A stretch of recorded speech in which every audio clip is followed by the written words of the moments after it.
नमस्कार दोस्तों, स्वागत है आपका स्टेनो गुरुजी चैनल में। दोस्तों आज की वीडियो में हम लोग प्रैक्टिस करने वाले हैं 90 शब्द प्रति मिनट की स्पीड से डिक्टेशन का यहाँ पे अभ्यास करेंगे, जो कि आपके एग्जाम के लिए बेहद लाभकारी होगा। अगर आप एसएससी स्टेनोग्राफर की तैयारी कर रहे हो या किसी भी स्टेनोग्राफर की तैयारी कर रहे हो हिंदी में, तो आप इस डिक्टेशन को जरूर लिखिएगा।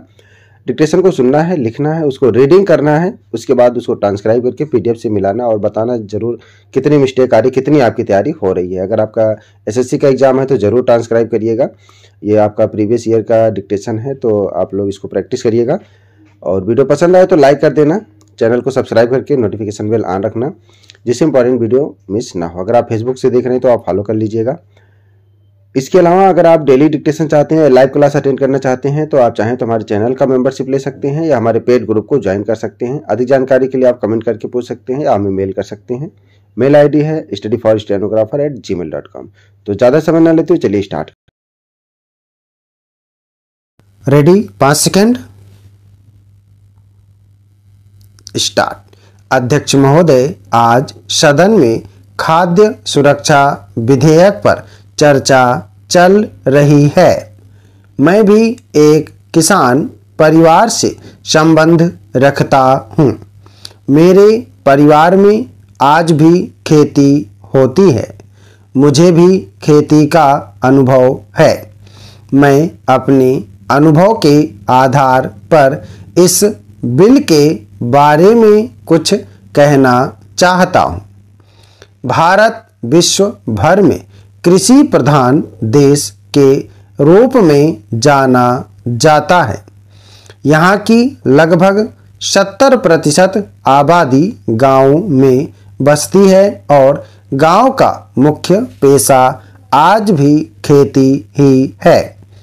इसके बावजूद कभी प्राकृतिक आपदा, कभी संसाधनों की कमी, कभी अच्छी फसल न होने अथवा अच्छी फसल होने के बाद खाद्य भंडारण की समस्याओं से किसानों को आज तक मुक्ति नहीं मिल पाई है।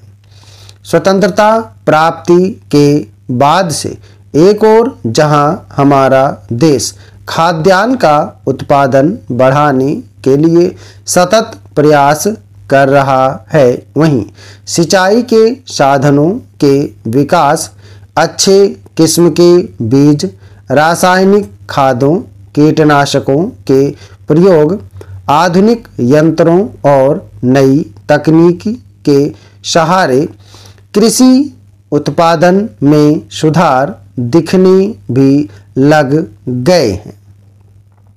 वहीं दूसरी ओर हमारे देश में अनाज के भंडारण की जो स्थिति है वह बिगड़ती जा रही है। उस पर गंभीरता से विचार करने की जरूरत है।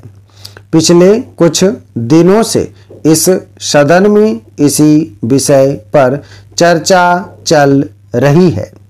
मैं सभी माननीय सदस्यों को बड़े ध्यान से सुन रहा था। मेरे मन में भी कुछ बातें हैं जिसे आपके माध्यम से सरकार के समक्ष रखना चाहता हूँ। कुछ दिन पहले मैं अपने क्षेत्र में गया था। वहाँ भी इस बार फसल अच्छी हुई है। हालांकि वर्षा कुछ विलंब से हुई थी, लेकिन कुल मिलाकर स्थिति काबू में है। हमारे क्षेत्र के लोगों को इस वर्ष किसी प्रकार की परेशानी नहीं होगी, परंतु संभावना यह है कि वे अगले वर्ष के लिए कुछ बचा नहीं पाएंगे। वहाँ पर अगले वर्ष बीज की परेशानी हो सकती है, क्योंकि हमारे इलाके में बीज के भंडारण की कोई अच्छी व्यवस्था नहीं है। इसके लिए सरकार को तैयार रहना चाहिए। अगर उन किसानों को कुछ मदद की ज़रूरत पड़ती है तो सरकार उस तरफ ध्यान दे। दूसरी बात यह है कि अभी खेतों में तिल और सरसों के बीज बोए जा रहे हैं। ये दोनों नकदी फसल की श्रेणी में आते हैं। केंद्र सरकार की ओर से कहा गया है कि वह अगले कुछ वर्षों में किसानों की आय को दुगनी कर देगी। यदि किसानों के लिए समय पर बीज का इंतजाम कर दिया जाता है तो यह संभव है। जब मैं अपने क्षेत्र के किसानों से बात कर रहा था तब यह बात निकलकर सामने आई कि उन लोगों को पिछले 3 सालों से आलू के अच्छे बीज नहीं मिल पा रहे हैं। भंडारण की समस्या होने के कारण किसान अपने बीज का भंडारण भी नहीं कर पाए। मैंने इसीलिए इस बात की ओर आपका ध्यान आकर्षित किया है ताकि सरकार इस संबंध में समय रहते आवश्यक कार्रवाई कर सके। अध्यक्ष महोदय, जनसंख्या वृद्धि और उचित खाद्यान्न भंडारण के अभाव के अलावा देश में खाद्यान्न संकट के कई और कारण भी हैं। स्वतंत्रता प्राप्ति के इतने वर्षों बाद भी देश के किसानों की दशा में कोई बहुत अच्छा परिवर्तन नहीं आया है। भारतीय किसान आज भी गरीबी एवं अशिक्षा का दंश झेलने को विवश है। हालांकि पिछली सरकार ने इस दिशा में कुछ बेहतर काम किए हैं, परंतु अभी भी बहुत कुछ किए जाने की जरूरत है। आज भी हमारे किसान खेती के लिए प्रकृति पर निर्भर रहते हैं। सरकारी तौर पर जो सुविधाएं उन्हें दी जा रही हैं, शिक्षा के अभाव व निर्धनता के कारण वे उनका पूर्णतः लाभ नहीं उठा पाते हैं। बाढ़, सूखा, जलवायु परिवर्तन जैसी समस्याएं उनके जीवन का अंग बन चुकी हैं। इस वैज्ञानिक युग में भी वे प्राचीन व परंपरागत विधियों से ही खेती करते हैं। हालांकि अब गांवों में भी पर्याप्त बिजली मिलने लगी है। हमारे किसानों को खाद्यान्नों के परिवहन की समस्या भी झेलनी पड़ती है। इस दिशा में सरकार को ध्यान देना चाहिए। महोदय, मैं यहाँ कुछ और कारणों का उल्लेख करना चाहता हूँ जिसकी वजह से हमारे देश में खाद्यान्न की कमी होती है।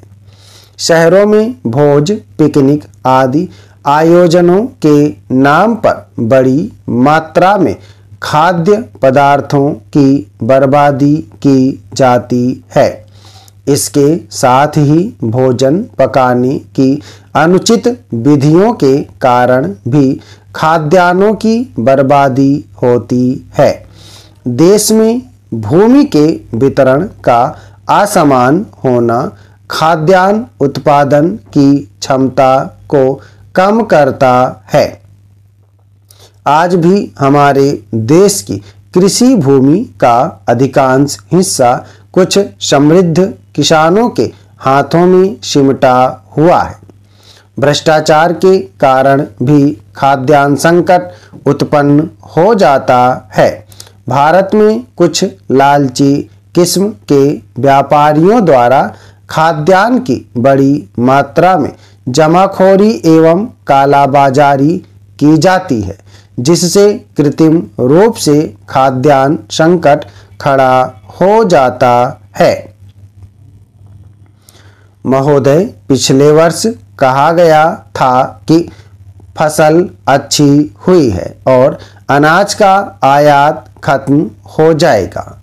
इस बार भी कहा जा रहा है, लेकिन अच्छी उपज होने के बाद भी देश में अनाज की कमी बनी हुई है। स्थिति में सुधार नहीं हो पा रही है।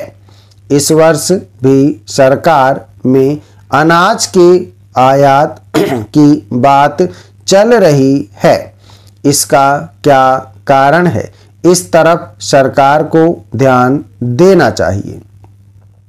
मैं आपके माध्यम से माननीय प्रधानमंत्री जी के ध्यान में यह भी लाना चाहूँगा कि वे स्वयं विभिन्न राज्यों का दौरा करें और किसानों की हालत का पता लगाएं, उपज की हालत का पता लगाएं और समय रहते स्थिति को संभालने के लिए कदम उठाएं।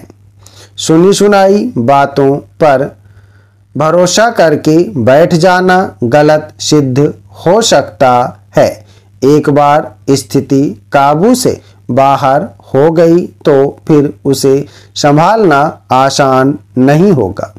ऐसी स्थिति ना तो देश के लिए ना ही सरकार के लिए अच्छी होगी। मैंने एक किसान नेता के रूप में जो अनुभव किया, उसके आधार पर अपनी बात को सदन के सामने रखा। किसी भी भूल के लिए सदन से क्षमा मांगता हूं और आपको धन्यवाद देते हुए अपनी बात को समाप्त करता हूं। स्टॉप। धन्यवाद। ओके दोस्तों, आप लोग इसे प्रैक्टिस करिएगा। सभी लोग मैटर को प्रैक्टिस और ट्रांसक्राइब करेंगे। 90 शब्द प्रति मिनट की स्पीड से है।